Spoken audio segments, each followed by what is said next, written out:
India से Australia की दूरी लगभग 10,000 किलोमीटर है। सोचो, अगर कोई इंसान इंडिया से ऑस्ट्रेलिया पैदल जाने की कोशिश करे तो क्या होगा? तो सबसे पहले उसे म्यांमार जाना होगा, फिर म्यांमार के घने जंगलों और पहाड़ी रास्तों से होते हुए पहुंचना होगा थाईलैंड, फिर थाईलैंड से मलेशिया, फिर नीचे सिंगापुर, और फिर यहाँ पहुंचकर आपका रास्ता अचानक खत्म हो जाएगा क्योंकि आगे सिर्फ समंदर है। तो यहाँ से तुम्हें बोट लेनी होगी क्योंकि कई दिनों तक सिर्फ पानी, आसमान और उम्मीद का सहारा। अगर किसी तरह ये समुद्री हिस्सा पार कर लिया तो पहुंचोगे इंडोनेशिया, लेकिन यहाँ से सफर और मुश्किल होता जाएगा क्योंकि इंडोनेशिया हजारों द्वीपों का देश है। मतलब कुछ किलोमीटर पैदल चलो, फिर बोट लो, फिर पैदल, फिर बोट, ऐसे हजारों किलोमीटर पार करना होगा। और अगर किसी तरह इंडोनेशिया की इस उलझी हुई ज्योग्राफी को पार कर लिया, तब सामने होगा ऑस्ट्रेलिया का आखिरी और सबसे कठिन हिस्सा, तिमोर सी। इंडोनेशिया से ऑस्ट्रेलिया तक 500 किलोमीटर का खतरनाक समुद्र। फिर से तुम्हें बोट लेनी होगी क्योंकि कई दिनों तक सिर्फ पानी, तेज बारिश और उम्मीद का सहारा।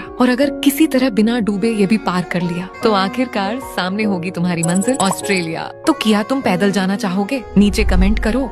इंडिया से ऑस्ट्रेलिया की दूरी लगभग 10,000 किलोमीटर है। सोचो, अगर कोई इंसान इंडिया से ऑस्ट्रेलिया पैदल जाने की कोशिश करे तो क्या होगा? तो सबसे पहले उसे म्यांमार जाना होगा, फिर म्यांमार के घने जंगलों और पहाड़ी रास्तों से होते हुए पहुंचना होगा थाईलैंड, फिर थाईलैंड से मलेशिया, फिर नीचे सिंगापुर, और फिर यहाँ पहुंचकर आपका रास्ता अचानक खत्म हो जाएगा क्योंकि आगे सिर्फ समंदर है। तो यहाँ से तुम्हें बोट लेनी होगी क्योंकि कई दिनों तक सिर्फ पानी, आसमान और उम्मीद का सहारा। अगर किसी तरह ये समुद्री हिस्सा पार कर लिया तो पहुंचोगे इंडोनेशिया, लेकिन यहाँ से सफर और मुश्किल होता जाएगा क्योंकि इंडोनेशिया हजारों द्वीपों का देश है। मतलब कुछ किलोमीटर पैदल चलो, फिर बोट लो, फिर पैदल, फिर बोट, ऐसे हजारों किलोमीटर पार करना होगा। और अगर किसी तरह इंडोनेशिया की इस उलझी हुई ज्योग्राफी को पार कर लिया, तब सामने होगा ऑस्ट्रेलिया का आखिरी और सबसे कठिन हिस्सा, तिमोर सी। इंडोनेशिया से ऑस्ट्रेलिया तक 500 किलोमीटर का खतरनाक समुद्र। फिर से तुम्हें बोट लेनी होगी क्योंकि कई दिनों तक सिर्फ पानी, तेज बारिश और उम्मीद का सहारा। और अगर किसी तरह बिना डूबे ये भी पार कर लिया तो आखिरकार सामने होगी तुम्हारी मंजिल, ऑस्ट्रेलिया।